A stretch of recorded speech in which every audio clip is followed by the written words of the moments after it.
Summer Lawson's hands were steady as she signed the contract that would either save her future or destroy it completely.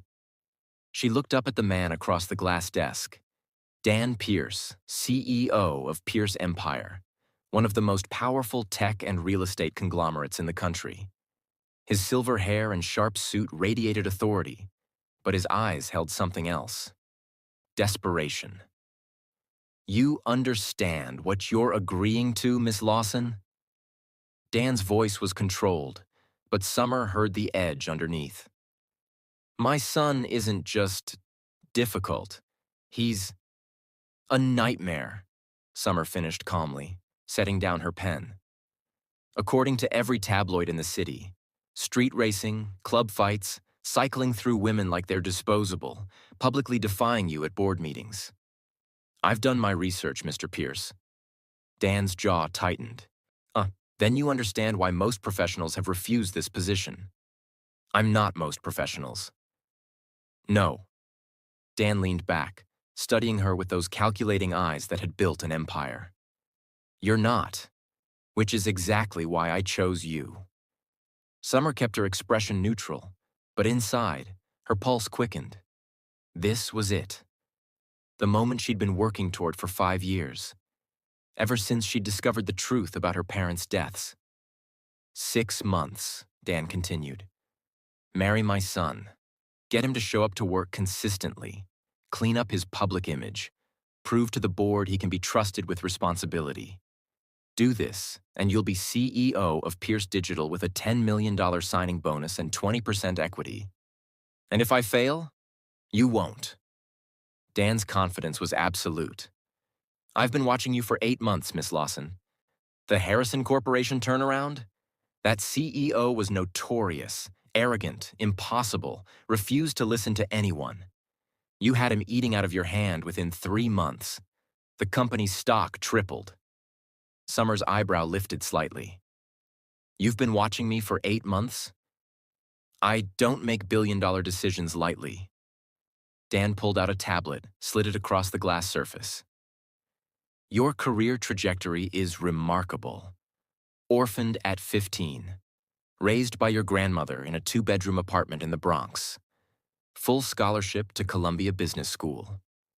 Graduated top of your class. Became the youngest senior consultant at Morrison & Associates. You've turned around 6 failing companies in 3 years. You don't intimidate easily, you don't give up, and most importantly, you don't fall for charm or money." He paused, his gaze sharp. "My son needs someone who can't be bought, seduced, or scared away. Someone who'll see past his deliberately terrible behavior to the man underneath. Someone who'll make him want to be better." Summer's throat tightened. If only Dan knew the real reason she was here. If only he knew that his careful research had missed the most important detail. Summer Lawson wasn't here to save Cornell Pierce. She was here to destroy the entire Pierce family. But first, she had to play the part. "When do I meet him?" Summer asked. Dan checked his watch. "Right now, he should be." The office doors burst open with a bang that made Dan's assistant jump.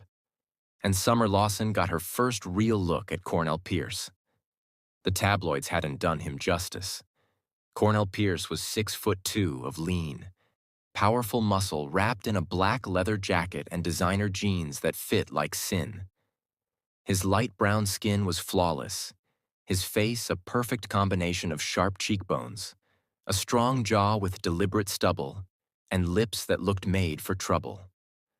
Long dreads with the sides of his head cleanly shaved fell past his shoulders, some tied back, others loose around his face. A silver nose ring gleamed on his left nostril, matching the multiple piercings climbing up both ears. Industrial bars, hoops, studs that caught the light when he moved. When he shrugged off his jacket to toss it carelessly on a chair, Summer caught a glimpse of black ink. The head of a soaring Chinese dragon tattoo that started at his collarbone and disappeared beneath his black t-shirt, clearly covering his entire chest. He pulled a cigarette from behind his ear, ears unlit, rolling it between his fingers with practiced ease. And when his eyes, deep brown, almost black, framed by thick lashes, locked onto Summer. She felt the impact like a physical thing. He was beautiful. Dangerously, devastatingly beautiful in a way that screamed rebellion and wealth in equal measure. And he looked absolutely furious. "Really, Dad?" Cornell's voice was deep, smooth, with an edge like expensive whiskey and broken glass. "You couldn't even wait until I was in the room before signing away my life?" "Cornell." Dan stood, his tone firm. "You're late." "I'm always late. It's part of my charm."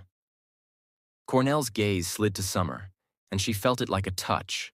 Assessing, dismissive, predatory. One of his dreads fell forward as he tilted his head. "So, you're the latest attempt to fix me." Summer stood, and meeting his stare without flinching. Her short, curly hair with fringes framing her face stayed perfectly in place despite her racing heart. "I'm Summer Lawson, your new boss." Cornell's eyebrow, the one with the small slit scar through it, lifted. The corner of his mouth curved into a smirk that made her stomach do something complicated. "My boss. That's cute." "Not cute, contractual." Summer kept her voice level, professional. "As of today, I'm CEO of Pierce Digital. You report to me." "I don't report to anyone, sweetheart." "Don't call me sweetheart." Cornell moved closer, deliberately invading her space, using his height to intimidate. Up close, she could smell expensive cologne mixed with leather and a hint of tobacco. His piercings glinted as he leaned down slightly. "What should I call you then? Gold digger? Social climber? Our daddy's latest pawn?" Summer tilted her chin up, refusing to back down even though her heart was hammering. "You can call me Miss Lawson, or ma'am. Your choice." Cornell laughed, a dark, rich sound that sent shivers down her spine. His dreads shifted as he threw his head back. "Ma'am, oh, this is going to be fun." "Cornell." Dan's voice cut through the tension.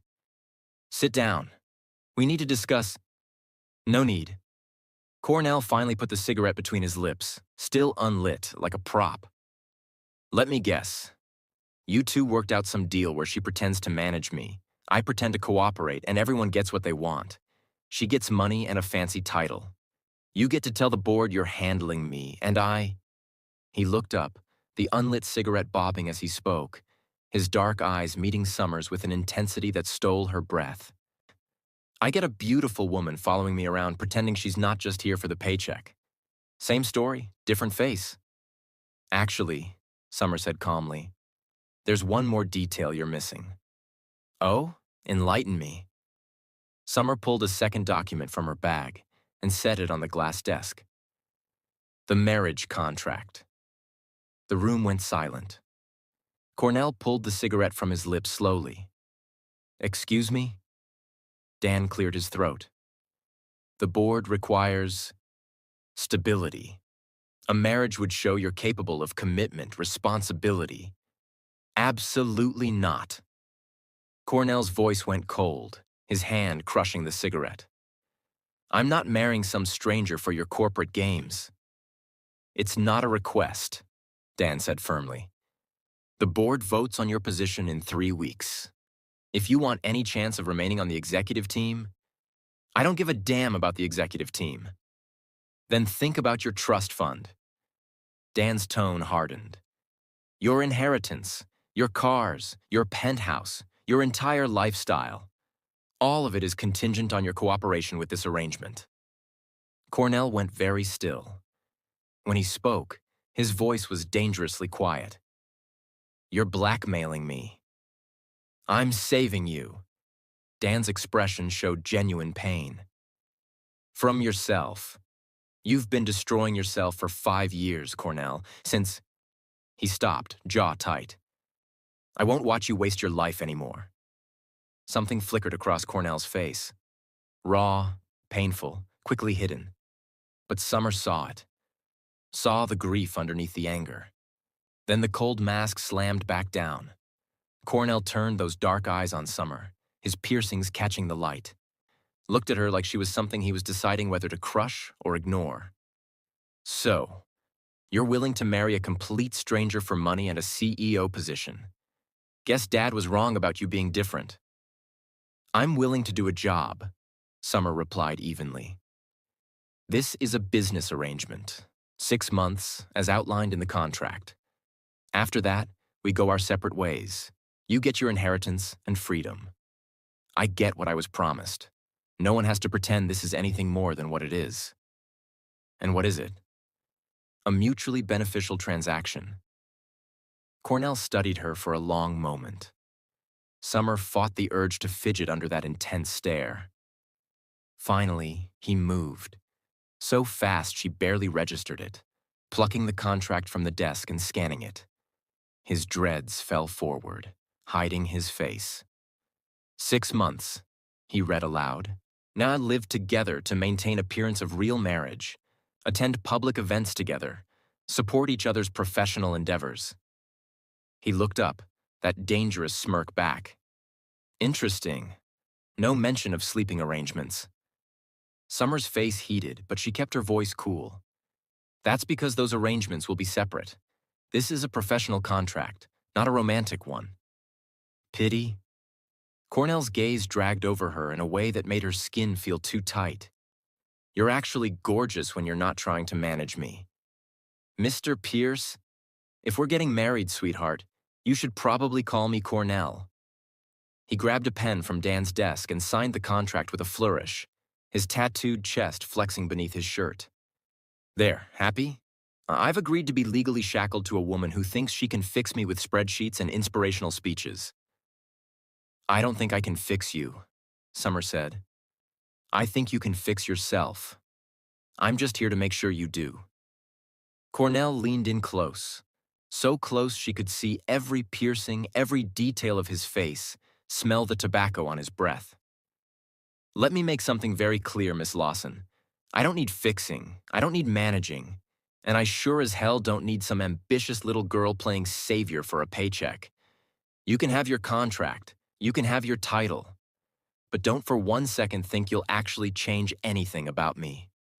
He straightened, pulled out a lighter, and finally lit the cigarette that had been waiting between his fingers. Took a long drag. Wedding's in 3 days. My assistant will send you the details. Try not to fall in love with me before then. I'd hate to break your heart before we even start. Then he was gone, slamming the door behind him with enough force to rattle the windows, smoke trailing in his wake. Summer slowly released the breath she'd been holding. That, Dan said quietly, went better than expected. Summer looked at him incredulously. Better? He signed. That's more than I hoped for. Dan's expression was unreadable. My son is complicated. The cruelty is armor. Underneath is none of my business, Summer interrupted gently but firmly. This is a job, Mr. Pierce. I'll do what's required, but I'm not a therapist or a miracle worker. I'm a business strategist. Of course. But Dan looked at her with something that might have been hope. The wedding will be small. Immediate family only. After that, you'll move into his penthouse in Manhattan. My assistant will handle all the logistics. Summer nodded, already mentally preparing for the battle ahead. She could do this. 6 months of playing house with an arrogant, cruel, devastatingly attractive billionaire with dreads and piercings and tattoos who looked at her like she was both prey and a puzzle he couldn't solve.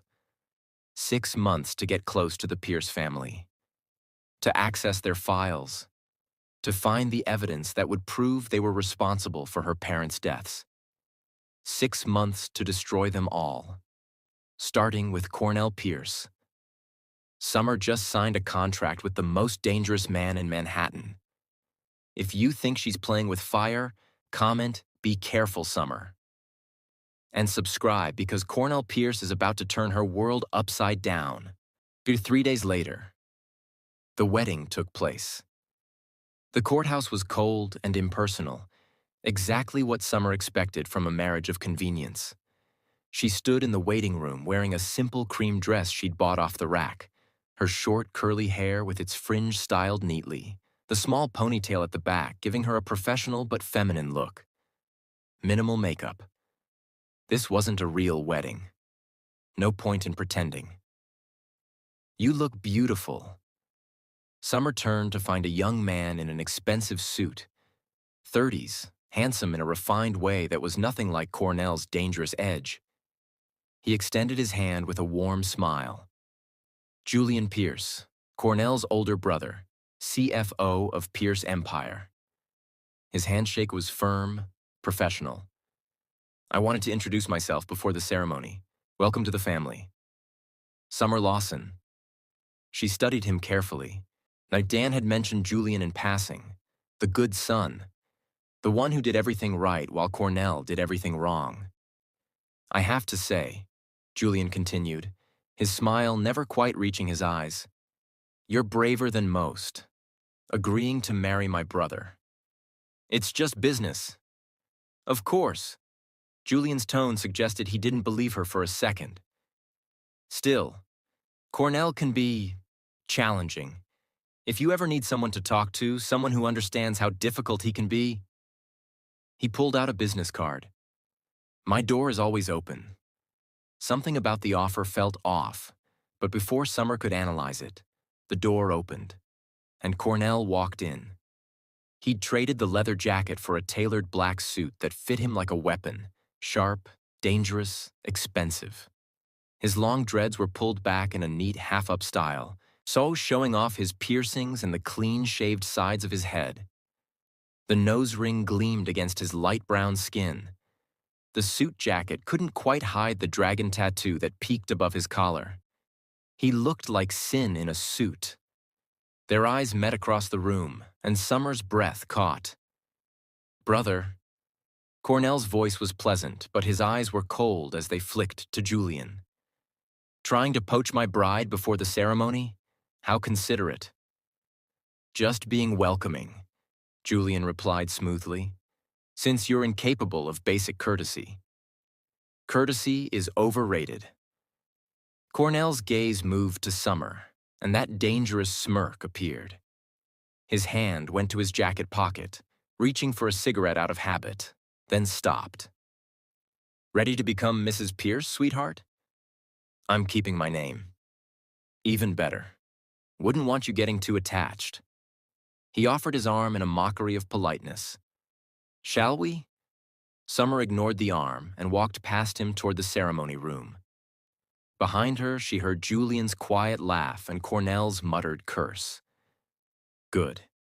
Let him know she wouldn't play the obedient wife. The ceremony itself took less than 10 minutes. Dan stood as witness, his expression unreadable. The officiant droned through the standard vows with all the enthusiasm of someone reading a grocery list. "Do you, Cornell Alexander Pierce, take Summer Marie Lawson to be your lawfully wedded wife?" Cornell's dark eyes locked onto hers. For a moment, just a moment, something flickered in their depths. Something that looked almost like curiosity. Then it was gone. "I do," he said, his voice flat.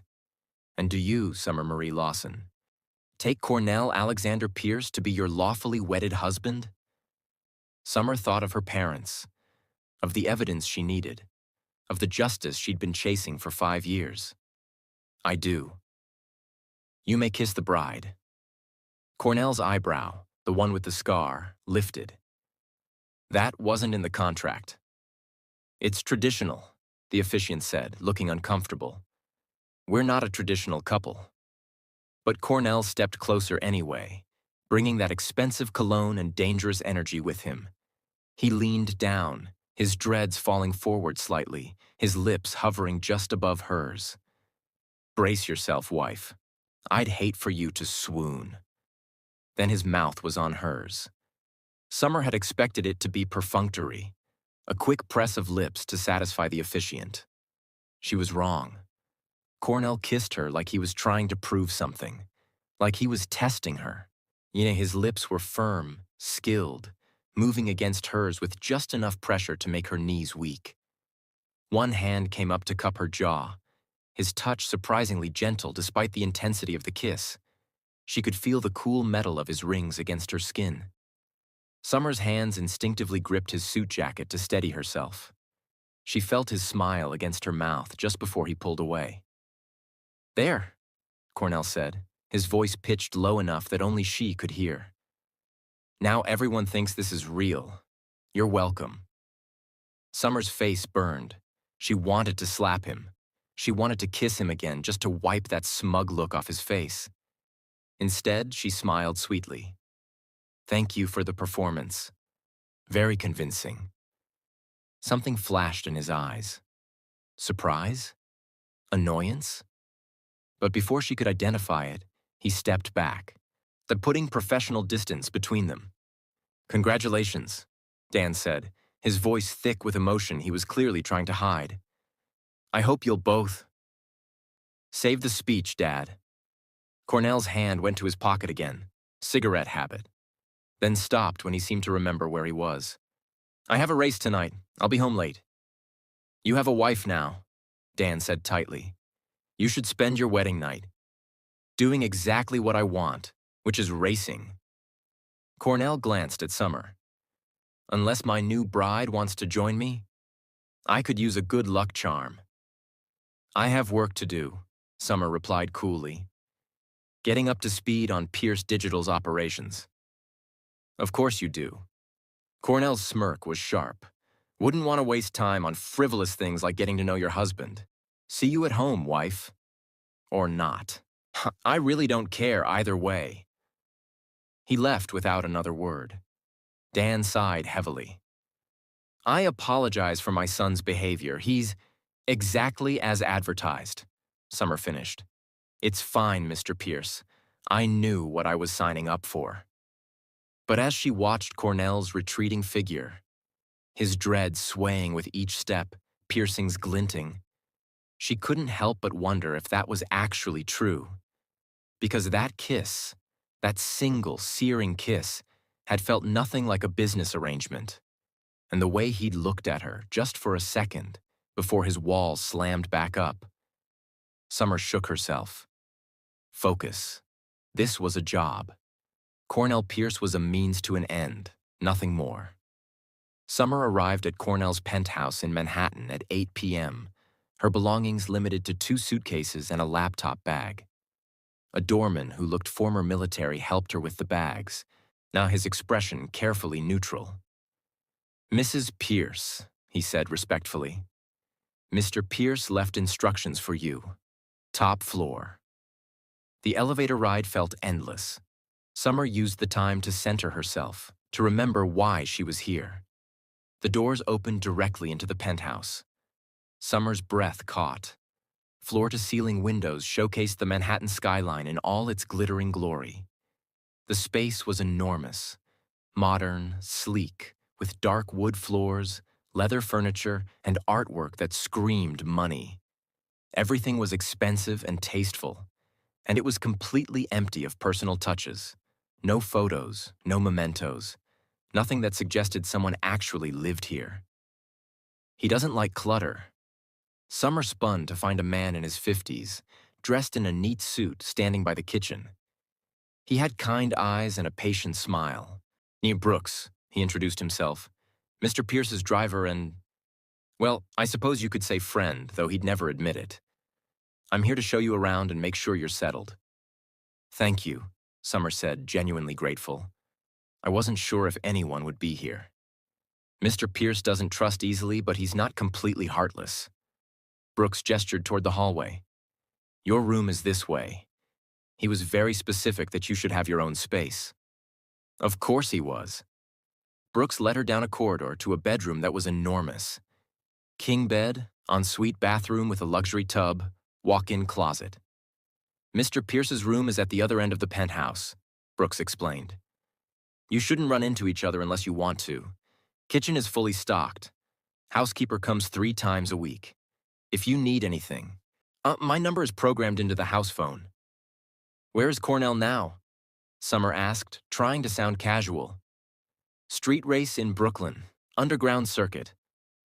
Brooks's expression turned disapproving.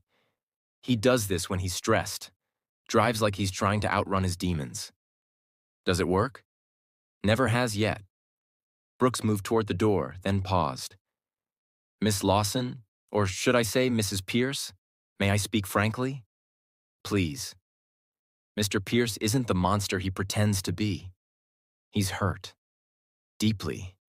And he uses cruelty to keep people at a distance because everyone he's ever loved has either blamed him or left him. Brooks's eyes were sad. I know this is a business arrangement. I know you're here for the job. But if you could, be kind, even when he doesn't deserve it. He needs kindness more than he needs anything else. Summer's throat tightened. I'll do my best. After Brooks left, Summer unpacked methodically, setting up her laptop on the desk in her room. She pulled up the files her best friend Nadia had compiled. Years of research on Pierce Empire, looking for evidence of the construction company negligence that had killed her parents. She was so focused on the screen that she didn't hear the front door open, didn't hear the footsteps approaching, didn't realize she wasn't alone until a voice spoke from her doorway. Working on our wedding night? I'm wounded. Summer jumped, spinning to find Cornell leaning against her doorframe. He'd changed from the suit to jeans and a black t-shirt that showed off the full glory of the Chinese dragon tattoo covering his chest. The creature's scales detailed in black and gray ink, its head near his collarbone, body coiling down across his pecs, tail disappearing at his waistband. His dreads hung loose now, piercings glinting in the low light. And there was a cut on his cheekbone, blood dried at the corner. A cigarette dangled from his lips, lit this time, smoke curling upward.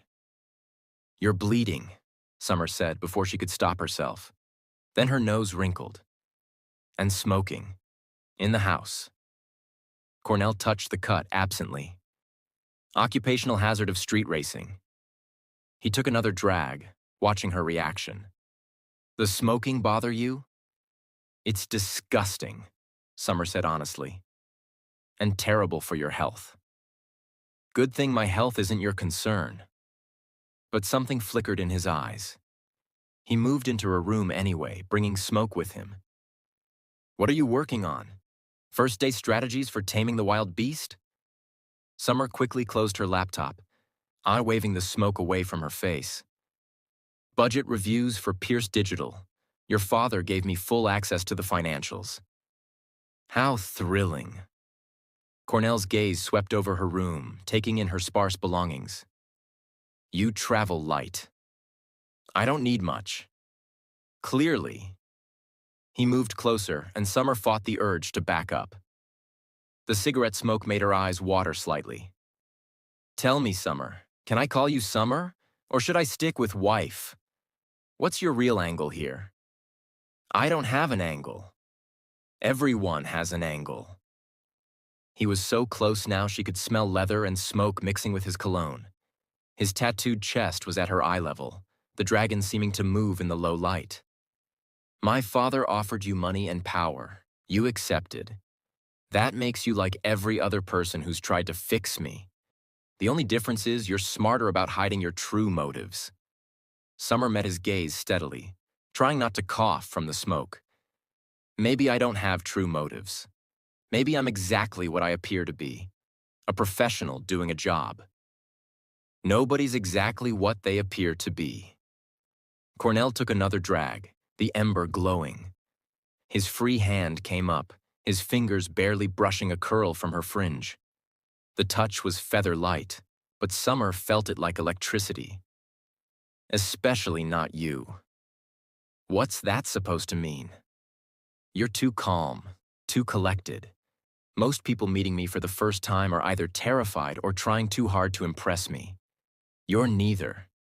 You look at me like you're solving a puzzle. His dark eyes searched her face. What are you really after, Summer Lawson? Summer's heart was racing, but she kept her voice level. Exactly what the contract says. 6 months, then we both walk away. You're lying. You don't know me well enough to know if I'm lying. Cornell's lips curved into that dangerous smirk around the cigarette. Then I guess I'll have to get to know you better. Can't have my wife keeping secrets from me. We're not a real couple. Tell that to the marriage license. He stepped back. That brief moment of intensity shuddered.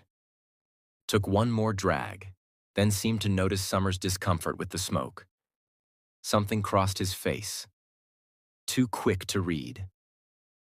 Fair warning, I'm not going to make this easy for you. I'm going to be late, difficult, and generally a nightmare. I'm going to do everything I can to make you quit. Why? Because you will. Eventually. Everyone does. Something painful flickered across his face before the cruel mask slammed back. Might as well get it over with sooner rather than later. Save us both the pretense. I don't quit, Summer said firmly, ever. We'll see. Cornell moved toward the door, cigarette still burning, then paused. Oh, and Summer? Lock your door at night. Wouldn't want you getting any ideas about consummating this marriage. I'm not that desperate. He left before she could respond. Summer stood there, her heart pounding, anger and something else. Something dangerous, curling in her chest. She opened her window, waving out the lingering smoke, her nose still wrinkled in disgust. Cornell Pierce was exactly as advertised. Cruel, arrogant, impossible. But Brooks was right about one thing. There was something underneath all that armor. Something hurt and hidden and absolutely fascinating. Summer shook herself.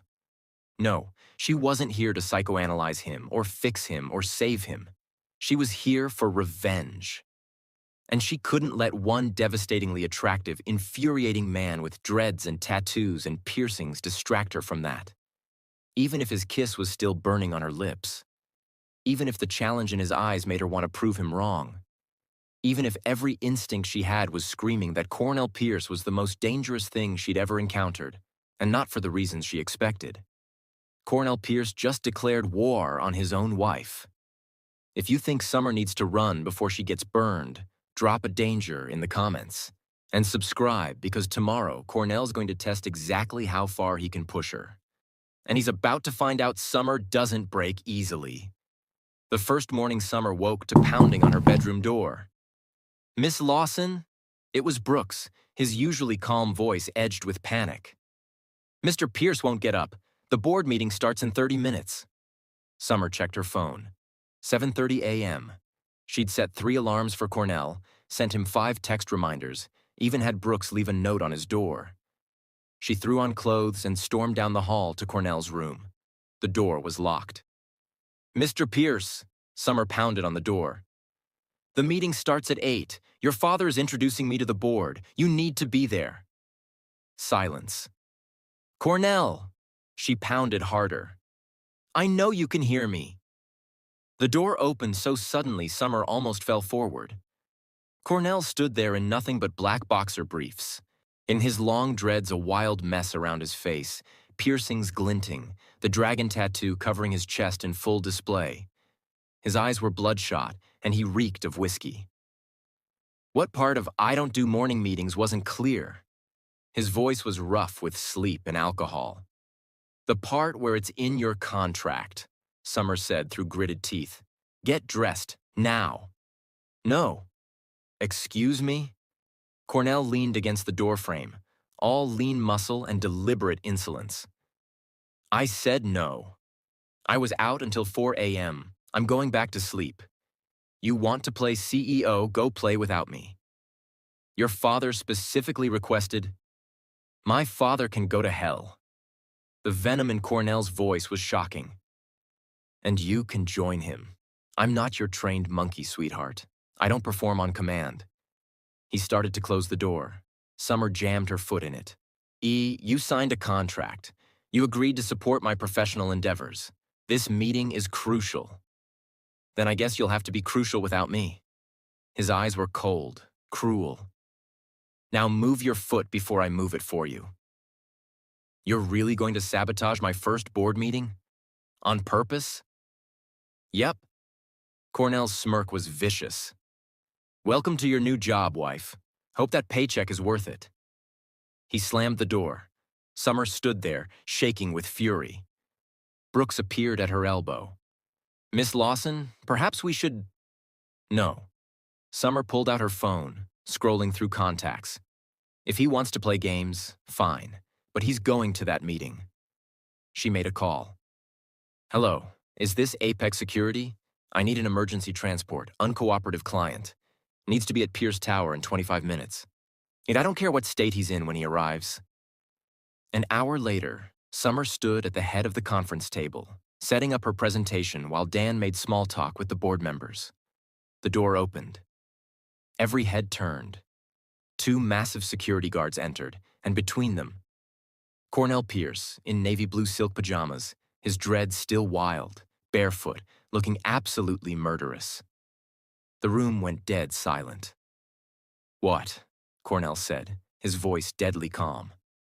"The actual hell?" "You're late," Summer said pleasantly. "Please take a seat. You hired security to drag me out of my own home, in my pajamas. You refused to attend. I ensured you did. Sit down, please." Cornell's dark eyes promised retribution, but with every board member watching, he had no choice. He sprawled in a chair, and his tattooed chest visible where his pajama top hung open, and stared at Summer with pure hatred. "Shall we begin?" Summer said, as if nothing unusual had happened. Dan looked like he was trying not to laugh. The board members were clearly shocked. Summer started her presentation. 15 minutes in, Cornell's phone rang. Loud. He pulled it out, looked at the screen, and answered. "Yeah?" "Mr. Pierce," Dan said tightly. "We're in a meeting." "I can see that, Dad." Cornell leaned back, his piercings catching the light. "What's up? Tonight?" "Yeah, I'm free. The underground circuit in Brooklyn? Count me in." "Cornell," Summer said quietly, her voice like steel. "End the call." "Or what?" Cornell's smirk was vicious. "You'll have your security goons drag me out?" "Oh, wait, you already did that." Every eye in the room was on them. "I'll give you 3 seconds," Summer said. "To do what, sweetheart?" Summer pulled out her phone, typed something, hit send. The building's fire alarm erupted. Chaos. Executives standing, confused. Dan looking baffled. "What?" one executive started. "Emergency evacuation protocol," Summer said calmly, gathering her materials. "Everyone out. Building procedure. Such a shame we'll have to reschedule." She looked directly at Cornell. "Maybe next time there won't be interruptions." She walked out. The room sat frozen. Then Cornell started laughing. Real, genuine, shocked laughter. "I'll be damned," he said, still in his pajamas, barefoot in a boardroom full of men in suits. "She actually triggered the fire alarm?" Dan's expression was caught between fury and admiration. Julian, from his seat at the far end, looked furious. Later that day, Summer was reviewing contracts when Cornell appeared in her office doorway. He'd changed. Black jeans, black t-shirt showing his dragon tattoo, leather jacket. His dreads were pulled back in a low ponytail. He held 2 expensive coffee cups. "Peace offering," he said, setting one on her desk.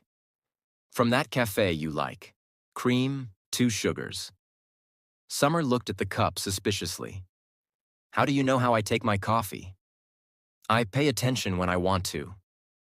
Cornell sat in the chair across from her, uninvited. "That was bold, the fire alarm.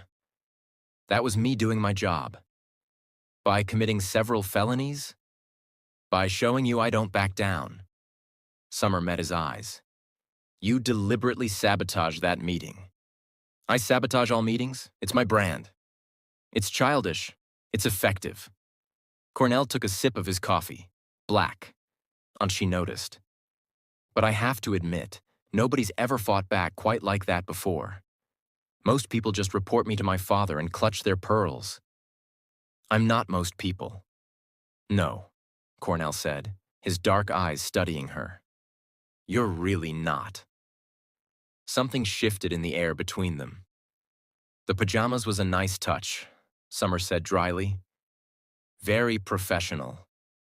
You had me kidnapped from my own home. I thought I'd lean into the absurdity. His lip curved. Did you see Henderson's face? Thought he was going to have a stroke. Your father wasn't amused. My father is never amused by anything I do. The bitterness in Cornell's voice was sharp. He stopped being amused 5 years ago when I took his favorite child. Summer's breath caught. Took his favorite child? Cornell, what do you mean? Save it. He stood abruptly. I'm not here for therapy. I'm here to say, good game today. You've got guts. I can respect that. He left the coffee and walked out. Summer sat frozen, staring at the space where he'd been, her mind racing. Took his favorite child. Not lost. Not when he lost. Took. Like he'd done something.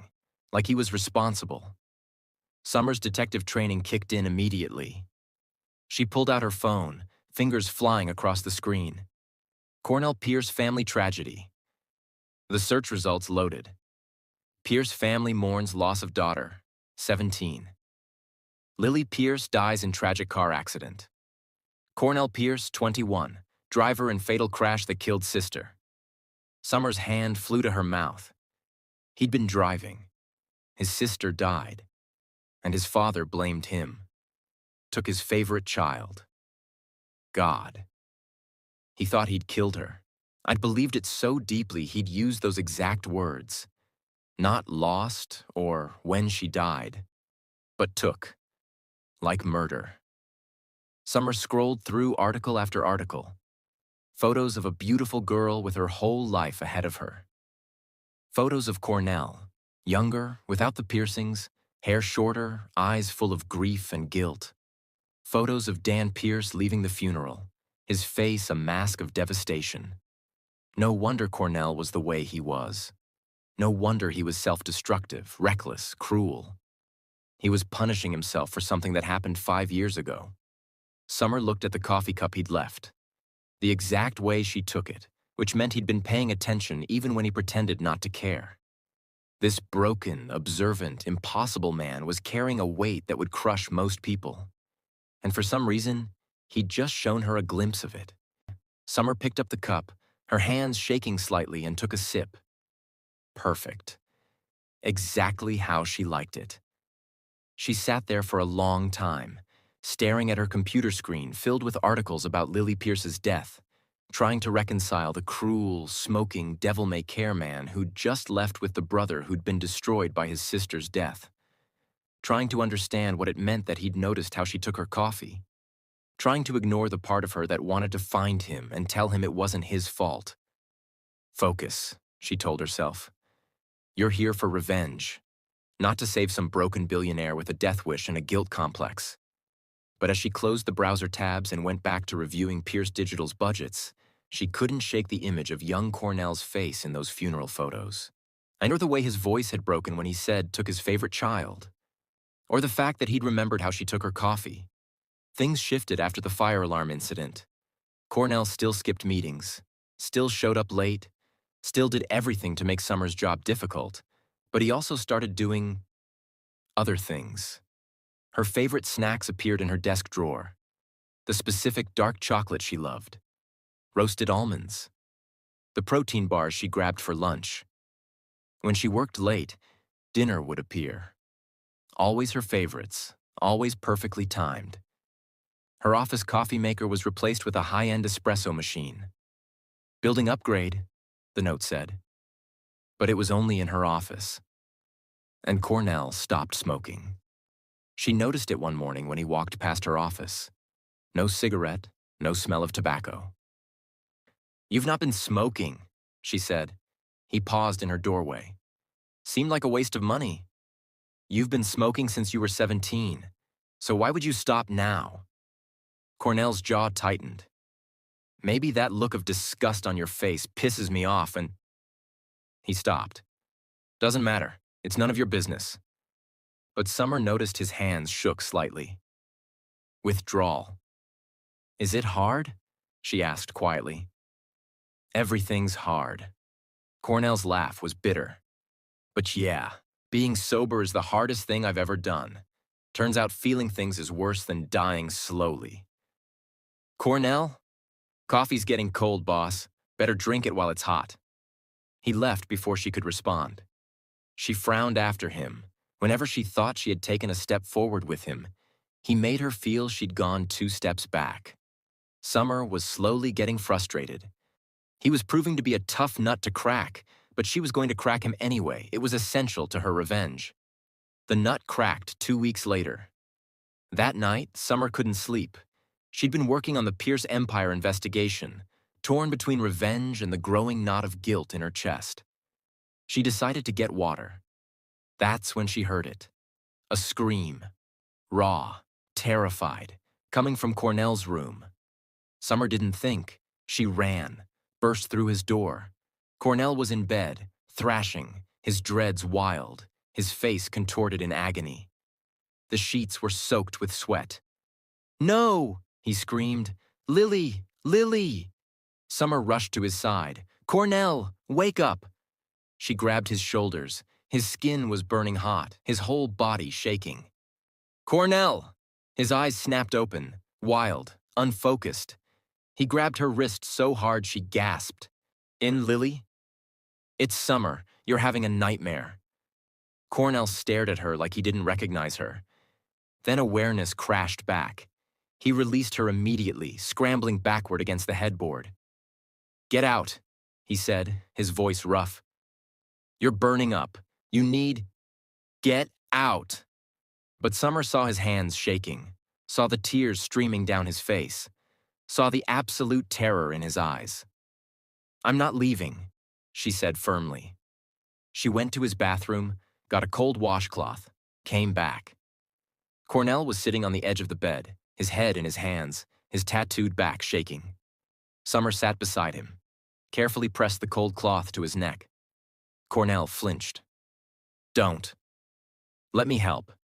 "You can't help. Nobody can." "Try me." For a long moment, he didn't speak. Then, "I have the same nightmare every night, the accident. But it's worse than what really happened. In the dream, Lily's alive, trapped, burning, and I can't get to her. I can hear her screaming my name, and I can't..." His voice broke. "I can't save her." Summer's throat tightened. "How often?" "Every night for 5 years." Cornell laughed bitterly. "That's why I used to smoke, why I drink. Anything to avoid sleeping, anything to avoid being sober enough to remember. Is that why you race so recklessly? You're hoping to crash?" Cornell went very still. "Who told you that?" "Nobody. I'm guessing." Summer moved the cloth to his forehead. "You race on the edge, like you're daring death, but you always pull back at the last second. Why?" "Because I'm a coward." His voice was raw. "I want to die. I've wanted to die every day since Lily, but I can't actually do it. Every time I get close, every time I'm going fast enough that one wrong move would end it, I think about my mom, about how losing Lily broke her. And I can't do that to her again, even though she's passed." He looked at Summer, his eyes devastated. "So I'm stuck. Too much of a coward to die. Too broken to actually live." Summer felt tears sliding down her own cheeks. "Cornell, my father knows that I'm playing with death, that I race hoping for an accident I'm too weak to cause. That's why he hates me, not just for ending Lily, for being too pathetic to even finish the job." "Your father doesn't hate you." Cornell's laugh was broken. "Yes, he does. He looks at me and sees the son who survived instead of the daughter who should have. He sees a screw-up, a disappointment, a waste of space. And he's right. He's not right." Summer took Cornell's face in her hands, making him look at her. "You're not a waste of space. You're hurt. You're grieving. But you're not worthless. You don't know me. I'm starting to." Summer wiped his tears with her thumbs. "And what I see is someone who's been carrying guilt that isn't his to carry. Someone who's been punishing himself for an accident. Someone who's so desperate to escape pain that he'd rather die than feel it. Being sober is worse than dying, Cornell whispered. Then don't be sober alone. Summer pulled him into her arms. You have me now, for 6 months at least. Let me help. Cornell shuddered. Then his arms came around her waist, holding on like she was the only solid thing in his world. They stayed like that for a long time. Finally, like Cornell's rough voice. Why are you doing this? Nobody wants to deal with my mess. Then I guess I'm nobody. Cornell pulled back enough to look at her. His eyes were red, his face wet with tears, but something else lived there too. Something that looked like hope. Summer, lie down, she said gently. I'll stay until you fall asleep. You don't have to. I know, lie down. Cornell obeyed, looking vulnerable in a way that broke Summer's heart. Summer sat beside him, her hand in his hair, gently stroking his dreads. Tell me something, Cornell said quietly. Something real, not work stuff. Something about you. Like what? Anything. I need to think about something other than the nightmare, Summer thought. My mom used to make me hot chocolate every night before bed. She'd add cinnamon. I haven't been able to drink it since she died because it reminds me too much of her. Cornell's hand found hers. How did she die? Building collapse. She and my dad. I was 15. Summer's voice shook. One day they were there. The next, they were gone. Just gone. I'm sorry. Me too. Summer squeezed his hand. But I survived, like you did. And surviving is harder than people think. Yeah, Cornell breathed. It really is. His breathing slowly evened out. His grip on her hand relaxed. He fell asleep. Summer stayed, watching him, her heart doing something terrifying in her chest. She was melting for him. This broken, beautiful, self-destructive man who bought her coffee and quit smoking for her and held on to her like she was salvation. And she had no idea what to do about it. The next morning, Summer woke in Cornell's bed. She'd fallen asleep sitting up, her hand still in his. Cornell was already awake, watching her. Morning, he said quietly. Morning. Summer started to pull her hand away. He held on. Thank you. For last night. You don't have to thank me. Yes, I do. Cornell sat up, his dragon tattoo flexing. Nobody's done that before. Stayed. Most people run when they see how broken I am. I don't run. I'm noticing. His dark eyes searched her face. Summer, why are you really here? At Pierce Empire, married to me. What do you really want? Summer's heart stopped. I told you, you're lying. You've been lying since day one. But his voice wasn't angry, just sad. I can see it, in your eyes. When you look at my father, when you walk through Pierce Tower, or you're looking for something, or someone. Her breath hitched. Cornell was way too smart than he let on. Cornell, you don't have to tell me, not yet. He finally released her hand. But when you're ready, I hope you will, because He stopped, got up, heading to the bathroom. Summer sat there, guilt crushing her chest. She should tell him, about her parents, about the investigation, about everything.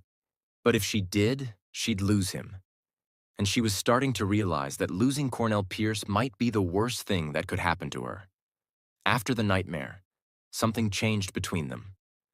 Cornell stopped fighting her quite so hard, started showing up to meetings, still late, still in leather instead of suits, but present.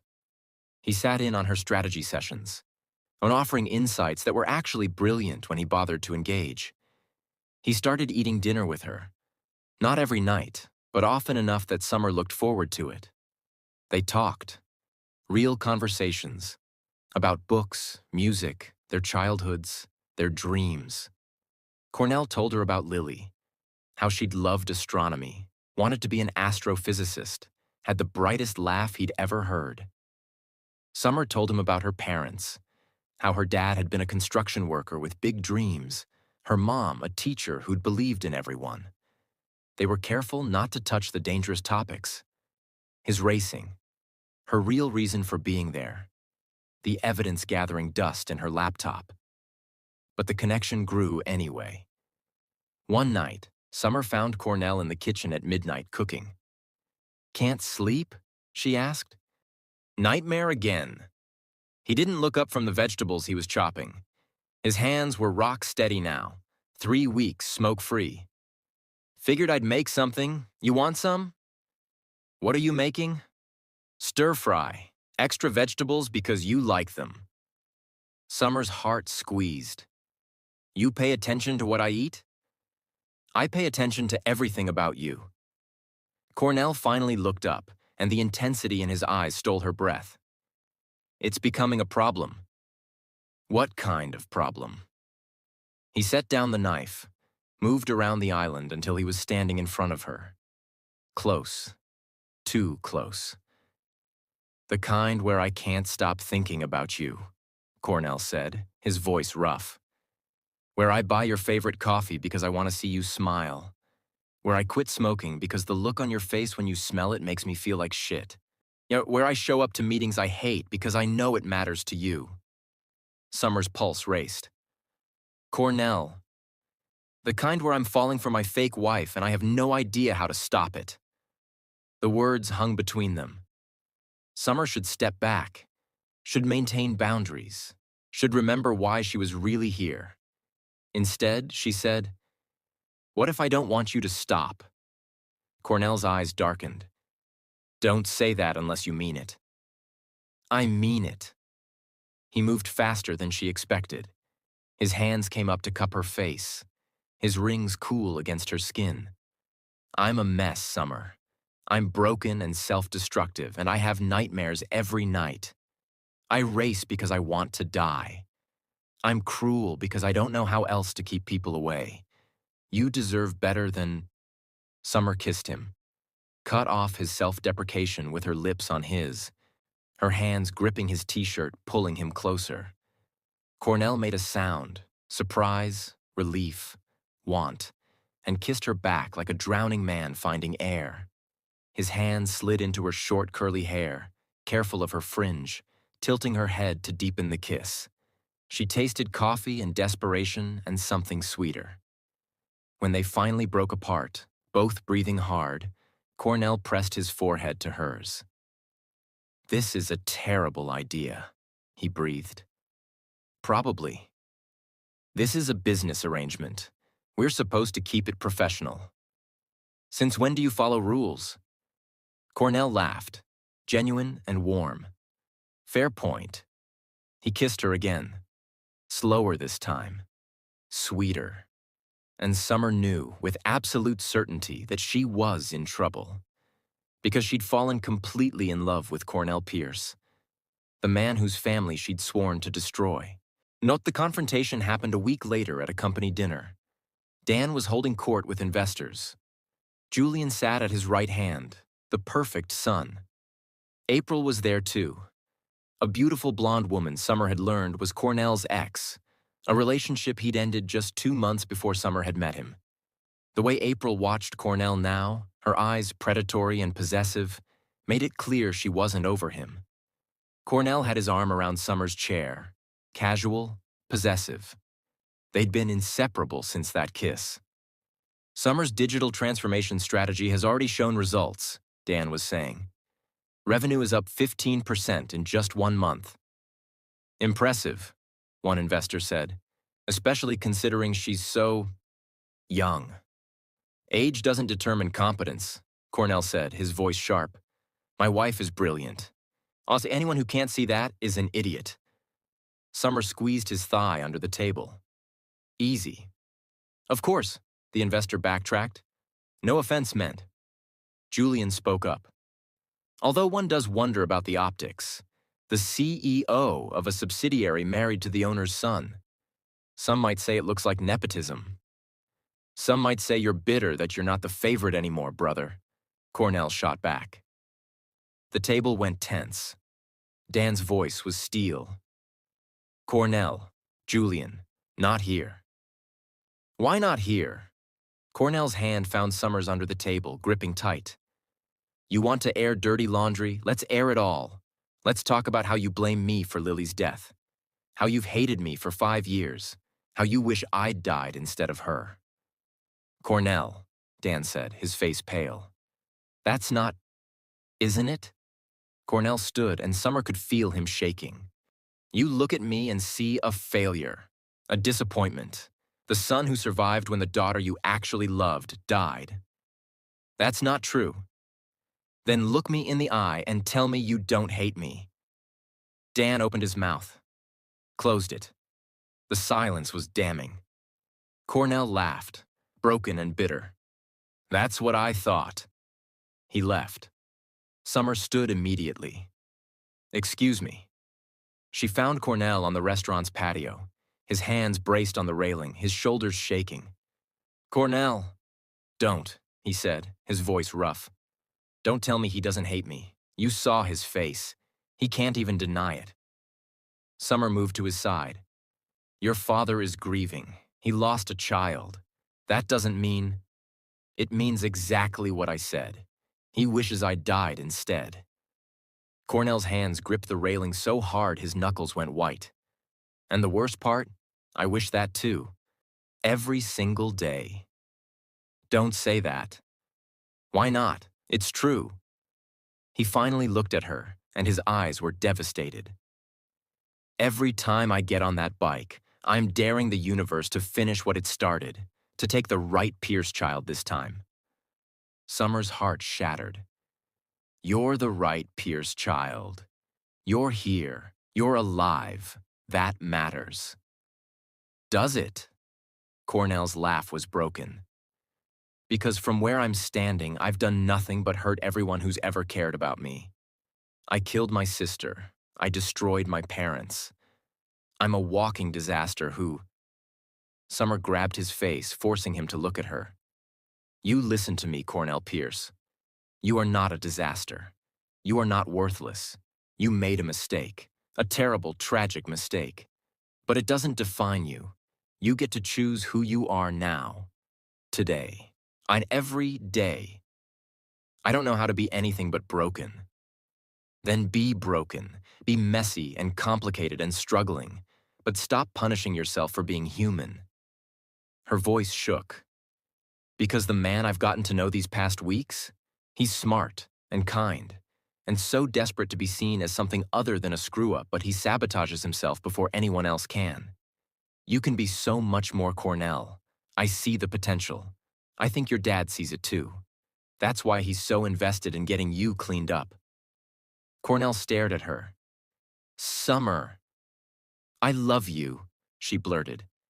I know it's too soon, and this is supposed to be fake, and we barely know each other, but I love you. And I need you to stop trying to die, because the thought of losing you makes me want to stop breathing. Cornell went absolutely still. You... What? I love you, you idiot. Despite your best efforts to push me away. Summer, you can't... I'm not... She kissed him, poured everything she felt into it. When she pulled back, Cornell was crying. I love you too, he whispered. God help me, I love you too, and I have no idea what to do about it. Start by staying alive, Summer said. For me. Can you do that? I don't know if I... Try, please, just try. Cornell pulled her into his arms, holding her so tight she could barely breathe. Okay, he whispered into her hair. Okay, I'll try. They stood like that for a long time, two broken people holding each other together. Neither of them saw April watching from the doorway, her phone recording everything. Neither of them knew that in 3 days, everything would explode. Summer was working late at the office when her phone rang. Brooks. Miss Lawson, he said, his voice tight. It's Mr. Pierce, Dan Pierce. He's had a heart attack. Cornell is on his way to the hospital. I thought you should know. Summer's blood went cold. Which hospital? Mount Sinai. Miss Lawson, Cornell shouldn't be alone. Not for this. Summer was already grabbing her things. I'm on my way. She found Cornell in the ICU waiting room, pacing like a caged animal. His dreads were wild, his piercings catching the harsh hospital lights. He'd clearly thrown on clothes in a rush: jeans, a black hoodie, motorcycle boots. "Cornell," she said. He spun toward her, and the look on his face broke her heart. "He's in surgery," Cornell said, his voice shaking. "Massive heart attack. They don't know if he'll—" He couldn't finish. Summer crossed to him, pulled his too large frame into her arms. Cornell collapsed against her, his whole body shaking with sobs he'd been holding back. She grunted against his weight, but she held on. "I never told him," Cornell choked out, "that I didn't hate him, that I forgave him for blaming me, that I—" He pulled back, his face wet. "What if he dies thinking I hate him as much as he hates me? He doesn't hate you." "You don't know that." "Yes, I do." Summer cupped his face. "A parent who hates their child doesn't spend 8 months finding them the perfect wife, doesn't care enough to blackmail them into marriage to save them from self-destruction. If he didn't love you, if he no longer cared, trust me, he won't bat an eyelash about how you're living your life. Your father loves you, Cornell. He's just terrible at showing it. What if it's too late? Then we make sure it's not." Summer took his hand, led him toward the ICU doors. "Come on." They had to wait 2 more hours before Dan was out of surgery and stable enough for visitors. The doctor's prognosis was cautiously optimistic. Dan would survive, but recovery would take months. When they finally let Cornell in to see him, Summer stayed in the doorway, giving them privacy. Dan lay in the hospital bed, looking smaller and older than she'd ever seen him. Tubes and monitors everywhere. His eyes were closed. Cornell stood at his father's bedside, his hands shaking. "Dad," he said, his voice breaking. "I don't know if you can hear me, but I need to say this, in case—" He couldn't continue. Summer moved to his side, took his hand. Cornell squeezed it like a lifeline. "I don't hate you," Cornell said, tears streaming down his face. "I know you think I do. I know I've acted like it, but I don't. I never did. I was just so angry, at myself, at the universe, at you for blaming me when I already blame myself more than you ever could." He wiped his eyes roughly. "You're right. Lily's death wasn't your fault. It wasn't Mom's fault. It was mine. Mine. And I've been punishing myself every day since. Racing, smoking, self-destructing. All of it was because I couldn't forgive myself for surviving when she didn't." His voice dropped to a whisper. "But Summer, she's teaching me that maybe I don't have to keep punishing myself. That maybe I can choose to live instead of just existing." Summer's heart broke. "So I need you to wake up," Cornell continued, his voice raw. "Because I want to try. I want to be better. I want to be the son you deserve. But I need you here to see it. Please, Dad, please don't leave me, not when I'm finally ready to stop running." He broke down completely, collapsing into the chair beside the bed, his head in his hands. Summer wrapped her arms around him from behind, holding him while he shattered, and realized, with terrifying clarity, that she couldn't destroy this family. Not when it would destroy Cornell. Not when she loved him. Her revenge would have to wait. Maybe forever. Because some things were more important than justice. Like love. If Cornell's confession just destroyed your heart, drop a broken heart emoji in the comments. And if you think Summer's about to make a huge mistake choosing love over revenge, I comment Summer think this through. Subscribe, because next part is bringing April's betrayal, Julian's schemes, and Summer's final choice between revenge and the man she loves. Dan Pierce opened his eyes 3 days after his heart attack. Cornell was asleep in the chair beside his bed, his head resting on his crossed arms on the mattress, one hand holding his father's. His dreads fell forward, hiding his face, his back rising and falling with deep, exhausted breaths. Summer stood in the doorway with coffee she'd bought from the hospital cafeteria. Terrible, but it was 4 a.m. and nothing else was open.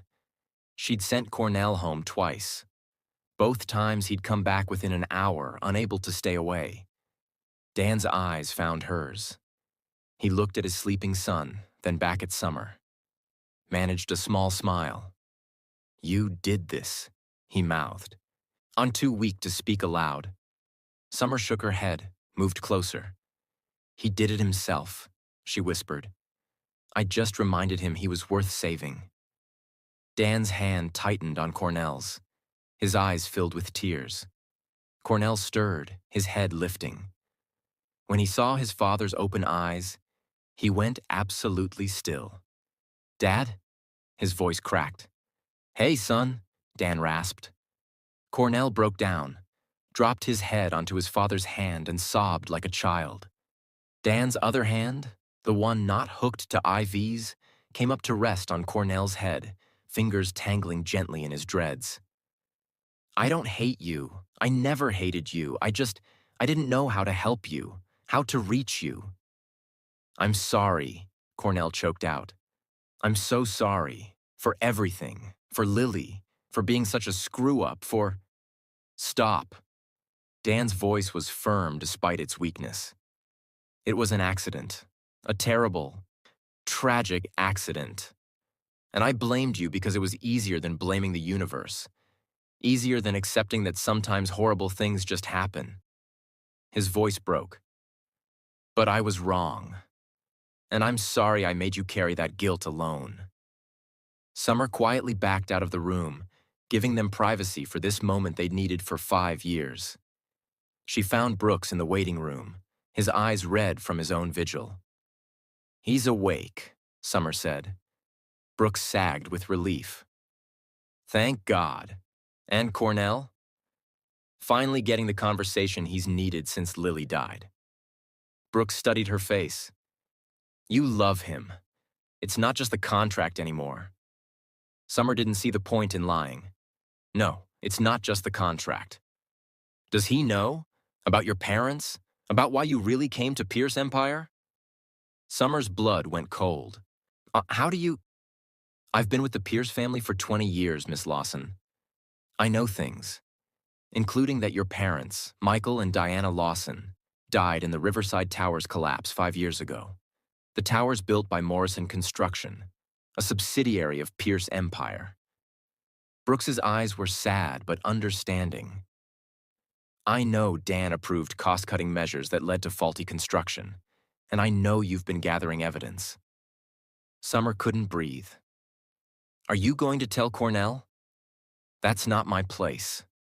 Brooks stood, his expression gentle. "But secrets have a way of coming out, Miss Summer, especially when people like Julian Pierce go digging. And he has been digging into you, into your background, into everything. Julian knows? I don't know what he knows, but I know he's looking. And I know he wants Cornell out of the company permanently." Brooks put a hand on her shoulder. "Whatever you're planning to do with that evidence, do it soon, before someone else does it for you. And tell Cornell yourself. Don't let him hear it from someone who will weaponize it." He left Summer standing in the waiting room, her coffee going cold in her hands, dread settling in her stomach like lead. The next morning brought news that spread through Pierce Empire like wildfire. Dan Pierce was awake and recovering, but he'd be out of commission for at least 3 months. In his absence, the board had voted. Julian Pierce would serve as acting CEO. Summer was in her office when she heard, reviewing the quarterly projections that showed Pierce Digital's revenue up 23% since she'd taken over. Her phone rang. "Cornell. Did you hear?" His voice was tight. "About Julian? Yes? My father's been awake for 12 hours and my brother's already making power plays." The bitterness in Cornell's voice was sharp enough to cut. "He's calling an emergency board meeting, tomorrow, to assess the leadership structure in light of recent events." Summer's stomach dropped. "He's going after your position." He's going after both our positions. Summer, Julian's been building a case. He has photos, testimony, evidence of every meeting I've sabotaged, every rule I've broken. He's going to argue I'm unfit for any leadership role. We'll fight it. There's more. Cornell's voice went quiet. He has photos of us, together, kissing, being intimate. He's going to argue our marriage is real, not just the business arrangement the board approved, which means it violates the company's anti-nepotism policy. That's ridiculous. The board knew we were married when they approved my position. They approved a business marriage, a professional arrangement, not, Cornell trailed off, not what we actually have. Summer's mind raced. So, we deny it. Say the photos are staged or taken out of context. And lie to the board? Summer, I've done a lot of terrible things, but I won't lie about you, about us. I won't pretend what we have isn't real just to keep Julian happy. Something warm and terrifying bloomed in Summer's chest. Cornell, I have to go. Dad's awake and wants to talk strategy. But Summer, whatever happens tomorrow, I need you to know. I don't regret any of this. The marriage, the contract, falling for you, none of it. He hung up before she could respond. Summer sat in her office, staring at her phone, trying to ignore the voice in her head screaming that she should come clean about everything before it was too late. But how could she? How could she tell Cornell that she'd married him to destroy his family? That every moment of their early relationship had been built on lies and revenge? That she'd been gathering evidence to prove his father was responsible for her parents' deaths? The evidence that was currently sitting in an encrypted folder on her laptop waiting to be used. Summer opened the folder, staring at the damning emails, the financial records, the proof of Dan Pierce's negligence. She could release it, send it to the authorities, get justice for her parents. But it would destroy Dan, destroy the company, destroy Cornell's family right when they were finally healing. Destroy Cornell. Summer's finger hovered over the delete button. Then her office door burst open. Nadia stood there, her usually calm face panicked. Summer, we have a problem. A big one. Nadia closed the office door, locked it, and turned to Summer with terror in her eyes. Someone hacked your cloud storage, Nadia said. All the research files, the evidence on Dan Pierce, the construction company negligence, everything. Summer's world tilted. When? Sometime in the last 48 hours. I only caught it because I have monitoring software running. Whoever did this was professional. They didn't just copy the files. They left a trace so I'd know they'd been there. Who would? Summer stopped. Julian. That's my guess. He's been investigating you. This would give him everything he needs to. Summer's phone buzzed. A text from an unknown number. Unknown. Nice research. Very thorough. Shame you didn't get to use it yourself. Check your email. Jay Summer's hands shook as she opened her email. The message was from Julian's personal account. Subject line, The Truth About Summer Lawson. Summer, impressive detective work on my father's construction company negligence. The evidence is quite damning. I'm sure the authorities would be very interested. However, I'm a reasonable man. I'm willing to keep your little revenge plot quiet, along with the fact that you married my brother under false pretenses for the sole purpose of destroying our family. In exchange, I want 3 things. 1. Your resignation as CEO of Pierce Digital, effective immediately. 2. Your public statement that your marriage to Cornell was fraudulent and based on manipulation. 3. Your testimony to the board that Cornell is unstable and unfit for any leadership position. You have until the board meeting tomorrow at 9 a.m. to decide. Refuse, and I'll send everything to Cornell myself. I wonder how he'll feel knowing the woman he loves only married him to destroy his family. Your move. Julian Summer couldn't breathe. Nadia read over her shoulder. Oh my God. Summer, what are you going to do? I don't know. Summer's voice was barely a whisper. If I do what he wants, I destroy Cornell anyway. But if I don't, Cornell finds out from Julian. Finds out you've been lying to him this whole time. Summer pressed her hands to her face. I have to tell him. I have to tell him myself. Before Julian does. Are you sure that's... I can't let him hear it from Julian. He deserves better than that. Summer grabbed her bag. I need to go. I need to... Her phone rang. Cornell. Summer answered with shaking hands. Hey. Hey. His voice was warm, happy, so different from the broken man she'd met 6 weeks ago.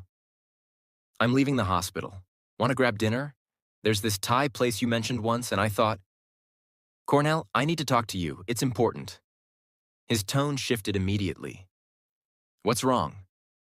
Not over the phone. Can you meet me at home? I'm on my way. Summer hung up, her heart in her throat. Good luck, Nadia said quietly. For what it's worth, I think he loves you enough to forgive you. Eventually.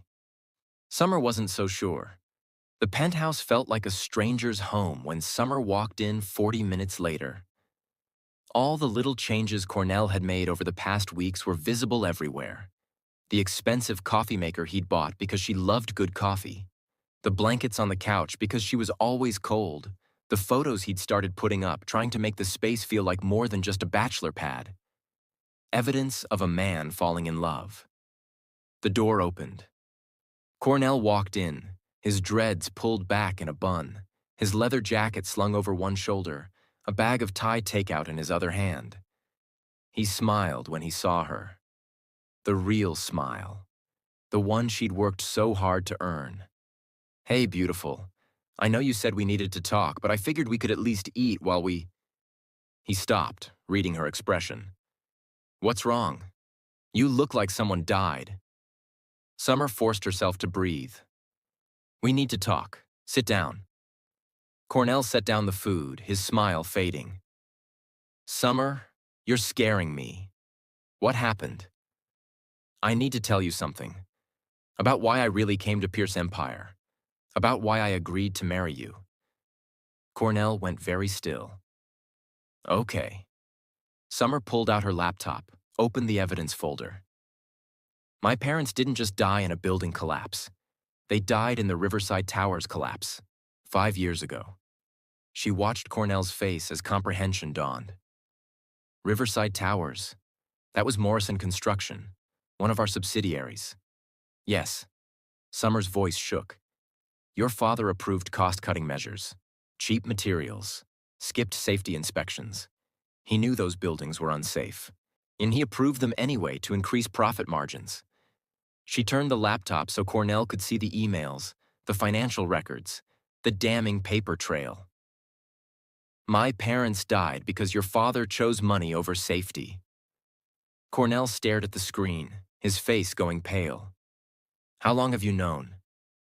5 years, since I was 20. I've been gathering evidence ever since. And the marriage? His voice was carefully controlled. Too controlled. Was that part of the plan? Summer's throat tightened. When your father offered me the job, the marriage contract, I saw an opportunity, a way to get close to the family, to access files I couldn't get otherwise, to find proof. Her voice broke. So yes, at first, marrying you was about revenge. At first. Cornell's dark eyes were unreadable. And now? Now I love you. Now the thought of destroying your family makes me sick. Now I've been trying to figure out how to choose between justice for my parents and what, Summer? Me? Cornell stood, his hands clenched into fists. You've been lying to me from day one. Everything, the job, the marriage, all of it, was about getting revenge on my family. It was, but it's not anymore. How am I supposed to believe that? His voice rose, raw with pain. How am I supposed to believe anything you say? You looked me in the eye and said you loved me. Was that a lie too? Part of the plan? No. Summer stood, reaching for him. Cornell, please. I know how this looks, but... He stepped back, away from her touch. Do you know what the worst part is? I told you things I've never told anyone. About Lily, about wanting to die, about my nightmares. I let you see me completely broken because I thought, his voice cracked. I thought you actually cared. I do care. I love you. You love me? Cornell's laugh was bitter, broken. How can you love the son of the man that caused your parents to stop existing? That's not fair. Fair? Cornell's eyes blazed. You want to talk about fair? My parents died because your father's negligence. That's not fair. You lied to me for weeks. That's not fair. I fell in love with someone who was using me. That's not... He stopped, pressing his hands to his face. I can't do this. I can't be in the same room with you right now. He grabbed his jacket. Where are you going? Summer asked, panic rising. I don't know. Anywhere that isn't here. I need to think. He stopped at the door, his back to her. Did Julian contact you? About the evidence? Summer's silence was answer enough. Right. That's why you're confessing, not because you're sorry, but because he's probably blackmailing you with it now knowing him. Cornell's voice went flat. So my brother knows. Which means this is going to come out at the board meeting tomorrow. Perfect. Just perfect. Cornell, please, let me explain. Explain what, Summer? He turned, and the look on his face broke her heart. You want to destroy my father? Fine. Release the evidence. Send him to prison. Get your justice. But don't pretend you love me. Don't insult me by pretending any of this was real for you. It was real. It is real. Prove it. The challenge hung between them. Choose, right now, me or your revenge, because you can't have both. Summer opened her mouth, closed it, because how could she choose? How could she abandon justice for her parents, even for love? But how could she destroy the man she loved? Cornell saw her hesitation. Something died in his eyes. That's what I thought, he said quietly. Then he left. Summer stood in the empty penthouse, surrounded by all the evidence of their relationship. The coffee maker, the blankets, the photos, and collapsed onto the couch, sobbing. She'd lost him, and she had no idea how to get him back. The buzz of her phone pulled Summer from her tears an hour later. Brooks. Miss Summer, you need to see this. The attached link led to a private video uploaded to a file-sharing site. Summer clicked it with trembling hands. The video showed her and Cornell at the restaurant. The night she'd told him she loved him. Their entire conversation, his confession about racing to die, but her declaration of love, their kiss, all recorded. April. The video had been edited, cut to make it look like Summer was seducing him, manipulating his vulnerability. And the caption, the truth about Summer Lawson, how a gold digger seduced a broken man. Summer's phone rang immediately. Unknown number. She answered. Hello. Impressive performance. Julian's voice was smooth, satisfied. April really captured your manipulation perfectly. That video has already been sent to every board member. By tomorrow morning, everyone will know exactly what kind of person you are. You bastard! I gave you a choice, Summer. You didn't take it. So now the whole world gets to see the truth. Julian paused. Although I have to admit, I'm curious. Did you ever actually love my brother? Or was it all just part of the act? Go to hell. Julian. See you at the board meeting, Summer. Should be quite a show. He hung up. Summer stared at her phone, rage and despair warring in her chest. Then determination set in. Julian wanted to destroy her? Fine. But she'd make sure he didn't take Cornell down with her. She grabbed her laptop and started working. The emergency board meeting was scheduled for 9 a.m. in Pierce Tower's main conference room. Summer arrived at 8:45, dressed in her best suit, her short, curly hair perfectly styled, her game face firmly in place. Every board member stared at her with varying degrees of disgust and disappointment as she walked in. They'd all seen the video. Julian sat at the head of the table, Dan's usual seat, looking smug. April sat beside him, her smile vicious. Cornell's seat was empty. "Ms. Lawson," Julian said pleasantly, "not so good of you to join us. We weren't sure you'd have the nerve to show your face." "Where's Cornell?" Summer asked, ignoring him. "My brother won't be joining us. He's at the hospital with our father where he belongs, away from manipulative gold diggers." Summer's hands clenched, but she kept her voice level. "Shall we begin?" "Gladly." Julian stood, clicking a remote. The video of her and Cornell appeared on the screen. "Gentlemen, I think this speaks for itself. Ms. Lawson deliberately targeted my emotionally vulnerable brother, seduced him and manipulated him, all as part of a revenge plot against our family." He clicked again. Summer's evidence folder appeared. The emails, the financial records, everything. She's been gathering evidence to destroy Pierce Empire, to destroy my father, and using her marriage to my brother as cover to access confidential files and build a case against us. The board members murmured, their expressions hardening. "Furthermore," Julian continued, "I move that we immediately terminate Ms. Lawson's position as CEO of Pierce Digital, dissolve her marriage contract with Cornell on grounds of fraud, and pursue legal action for corporate espionage." "Seconded," April said immediately. "Wait." Summer stood, her voice cutting through the room. "I have something to say." "I don't think," Julian started. "You wanted the truth, Julian? Fine, let's tell them everything." Summer pulled out her own laptop, connecting it to the screen. "Yes, I married Cornell as part of a revenge plot. Yes, I gathered evidence against Dan Pierce. But let's talk about why." She clicked. Photos of her parents appeared. Not young, smiling, alive. Michael and Diana Lawson, my parents.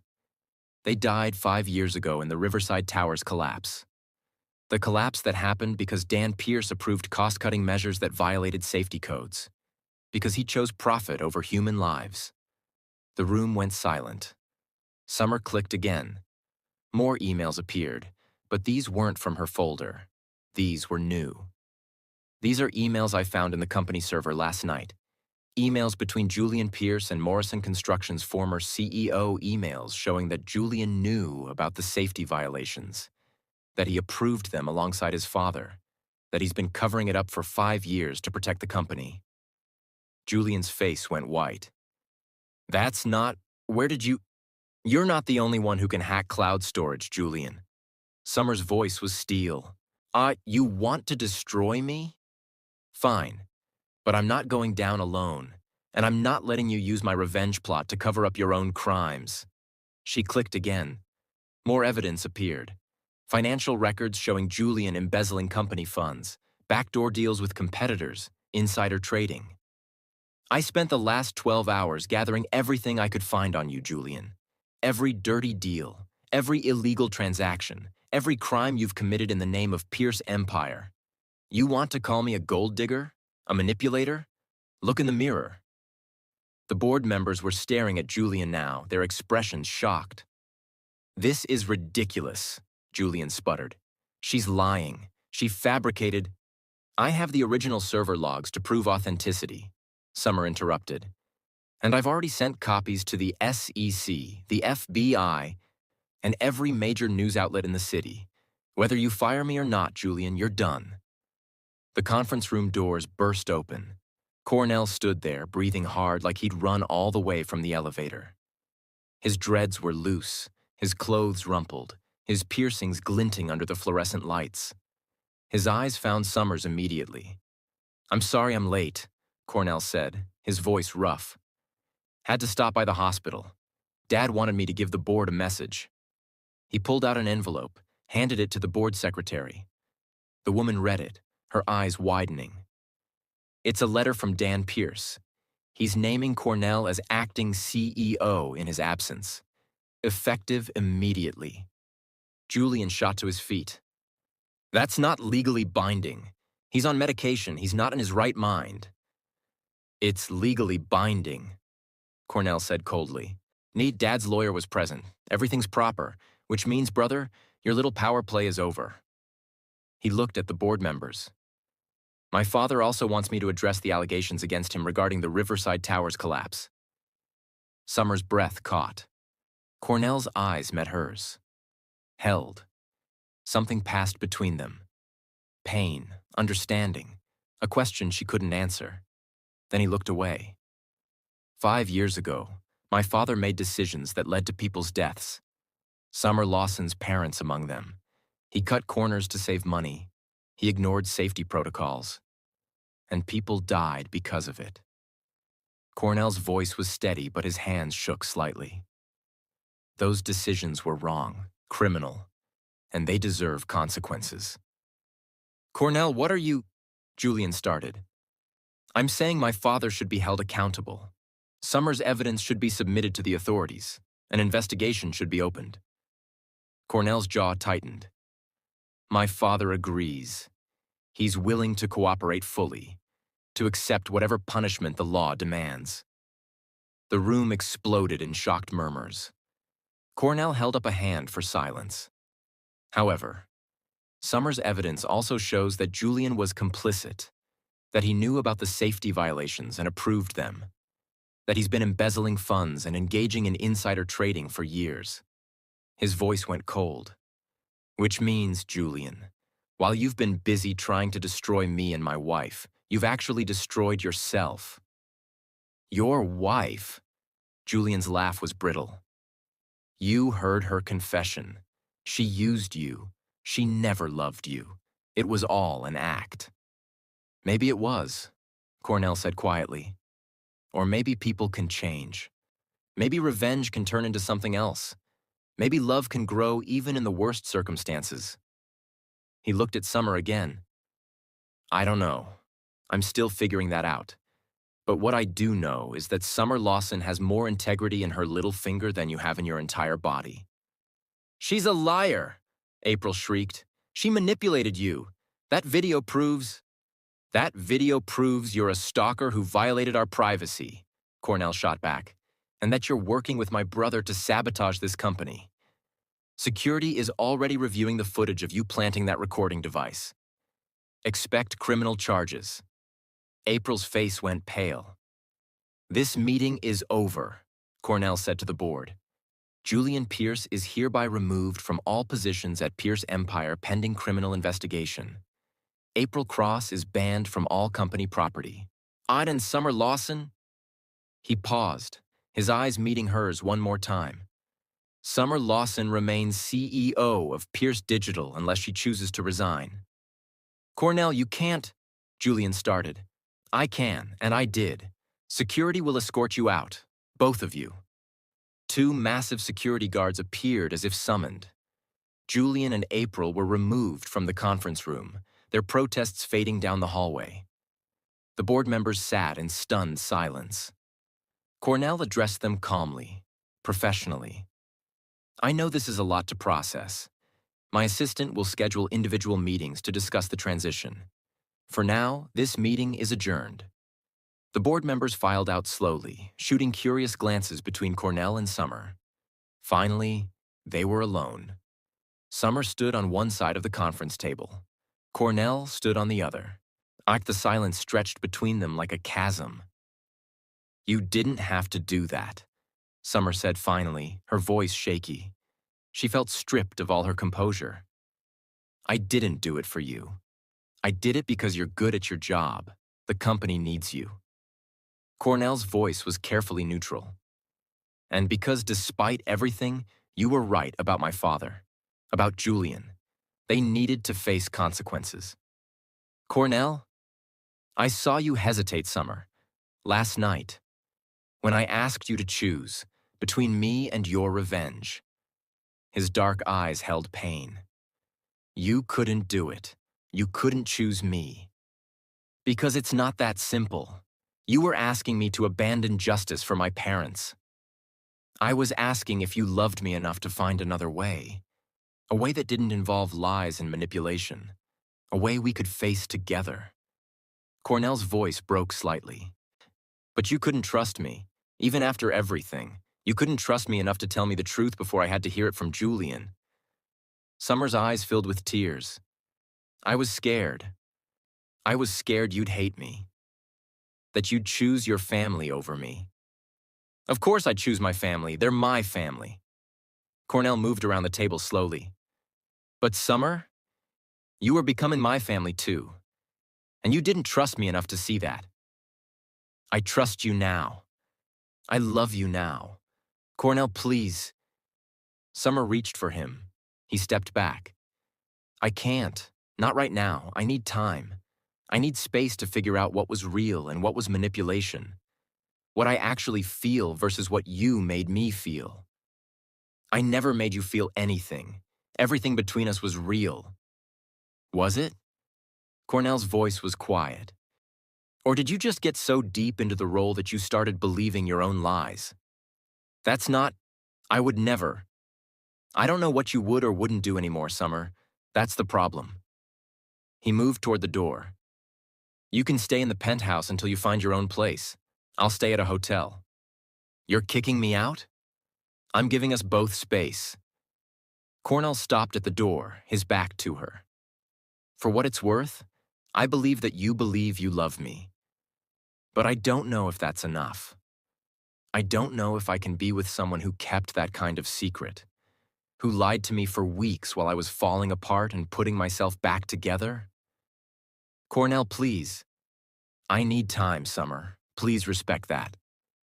He left.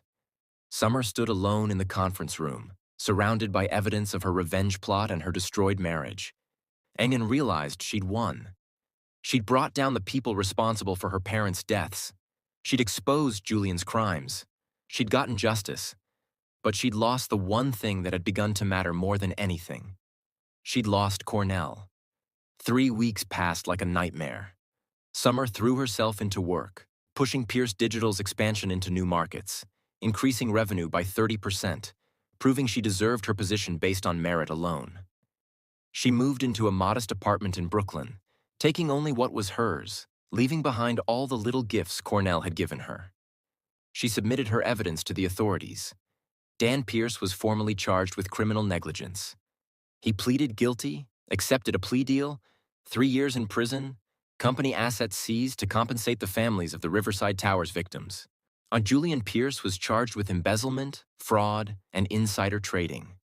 His trial was scheduled for 6 months out. April Cross was charged with corporate espionage and illegal surveillance. She'd already fled the country. Summer should have felt vindicated. Instead, she felt hollow. She hadn't seen Cornell since the board meeting. He was running Pierce Empire now, working 18-hour days, rebuilding the company's reputation. Brooks kept her updated without being asked. Cornell had stopped racing, hadn't touched a cigarette, was attending therapy 3 times a week and sleeping through the night without nightmares. He was getting better. Without her. Summer told herself that was good, that he deserved to heal, that she'd done too much damage for them to ever recover. But God, she missed him. One night, she found herself at the street racing circuit in Brooklyn, the place where Cornell used to race every weekend. She watched the races, trying to understand what he'd found there. The speed, the danger, the flirtation with death. He doesn't come here anymore. Summer turned to find a woman in her 30s, covered in tattoos, holding a helmet. "You're Summer Lawson," the woman said. It wasn't a question. "Cornell's wife. How did you..." "He talked about you before, said you were the only person who ever made him want to stop running." The woman extended her hand. "I'm Raven. I raced with Cornell, before." Summer shook her hand. "He quit?" 2 weeks ago. Sold his bikes. Said he didn't need them anymore.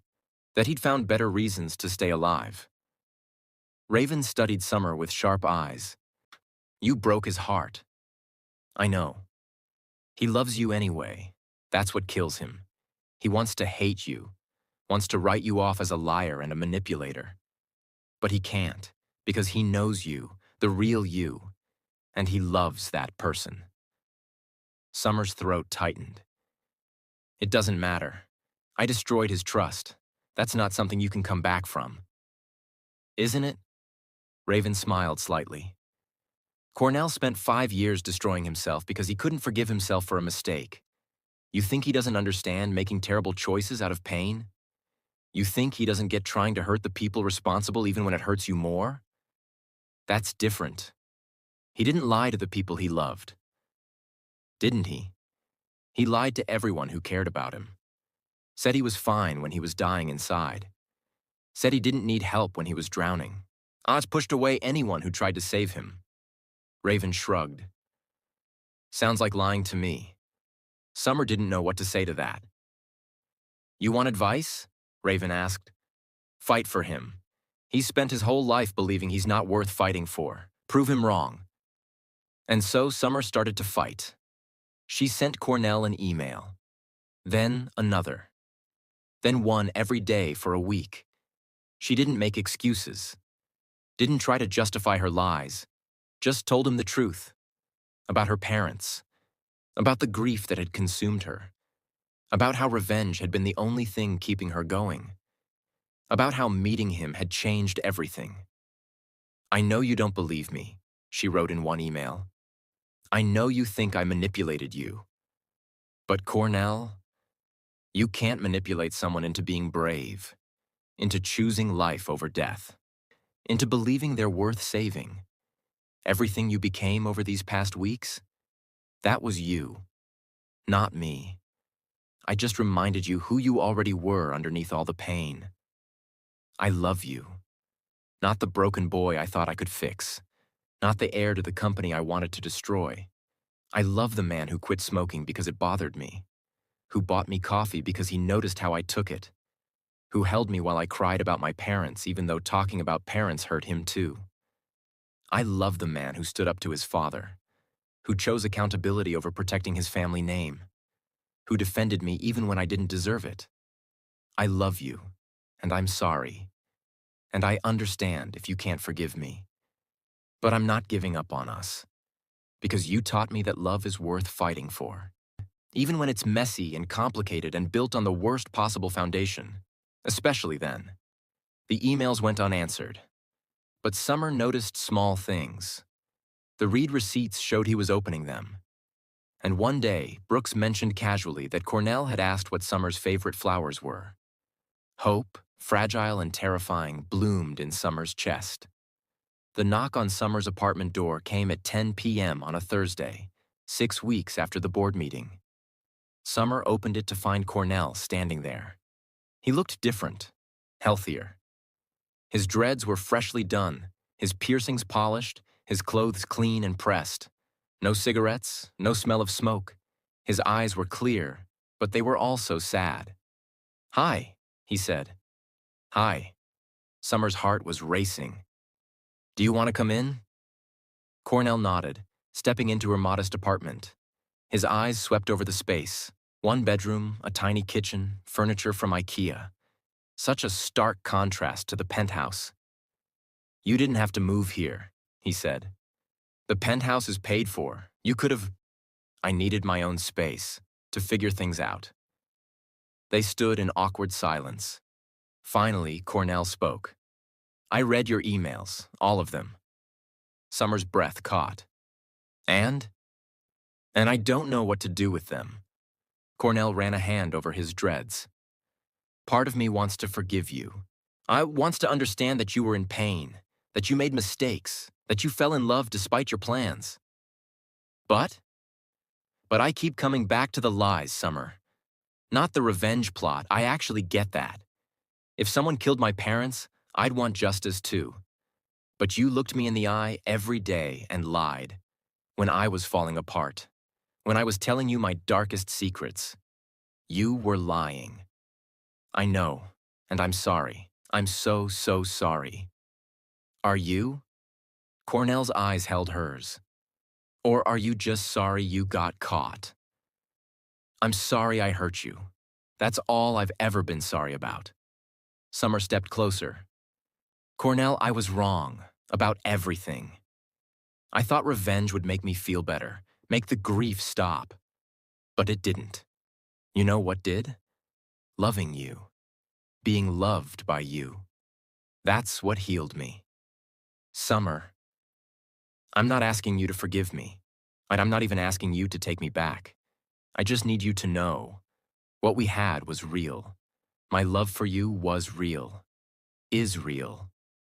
Her voice broke.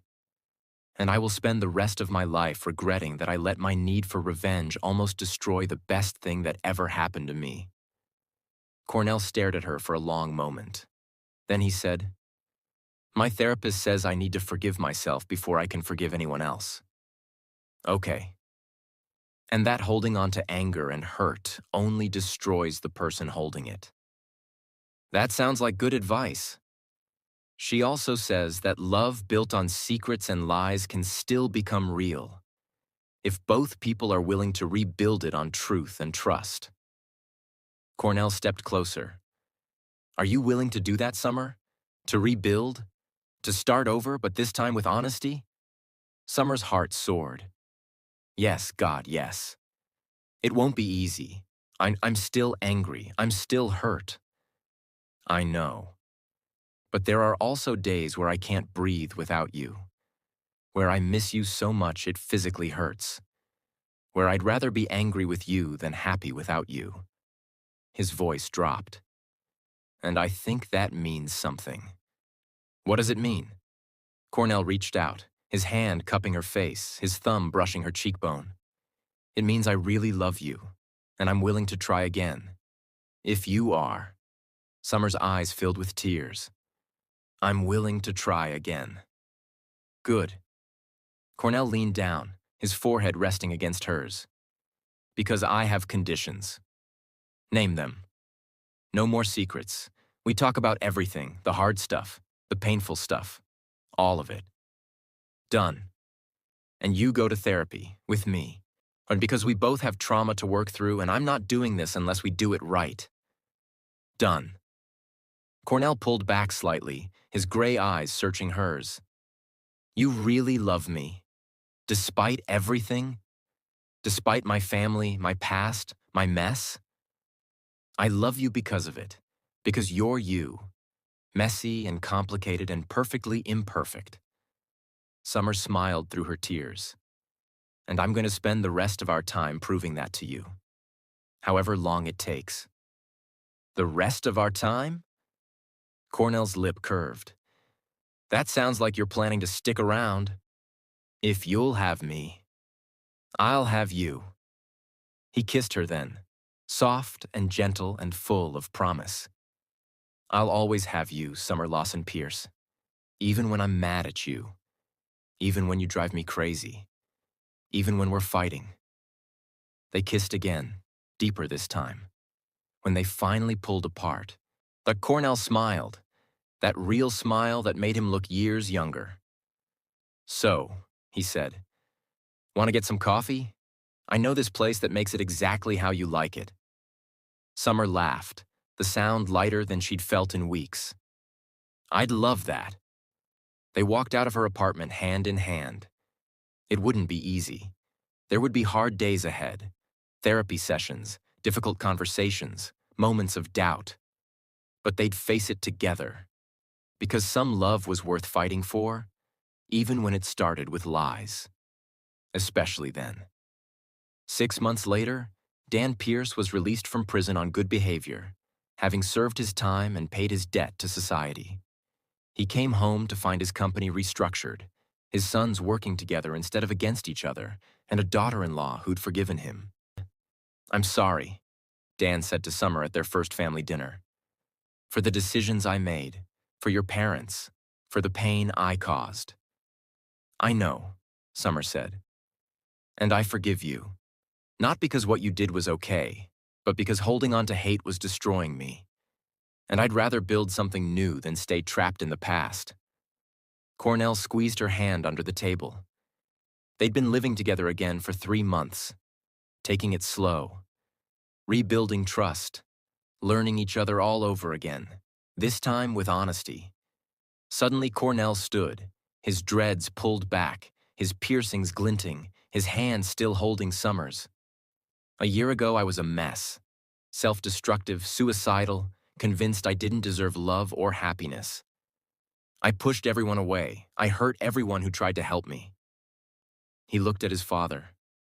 Including you, Dad. And I'm sorry for that. Dan's eyes were wet. I'm sorry too, son. But then, this stubborn, brilliant, infuriating woman showed up in my life. And she saw past all my walls. She called out my bullshit. She made me want to be better. Cornell looked down at Summer. He pulled something from his pocket. A ring. Summer's breath stopped. I know we're already legally married, Cornell said, dropping to one knee beside her chair. But that was a contract, a business deal. This time, I want it to be real. I want to marry you, Summer Lawson. Not because my father arranged it. Not because of revenge or business or any reason except that I love you. I love your strength, your intelligence, your stubbornness. Tears streamed down Summer's face. Will you marry me? Cornell asked. For real this time? Yes, Summer sobbed. Yes, yes. Like 1,000 times, yes. Cornell slipped the ring on her finger, a simple band with an inscription inside. Truth, trust, together. Then he kissed her while their family cheered, and Summer realized that sometimes the worst beginnings led to the best endings. Sometimes choosing truth over revenge was the greatest victory. And sometimes, just sometimes, broken people could heal each other. If they were brave enough to try. The greatest revenge isn't destroying those who hurt you. It's refusing to let their actions destroy you. And real strength isn't about never making mistakes. It's about owning them, learning from them, and becoming better because of them. If this ending had you crying happy tears, drop crying emoji in the comments. Comment Summer and Cornell forever if you're in love with this couple. And subscribe for more stories about people finding love in impossible places. Thank you for being here. You're part of this journey.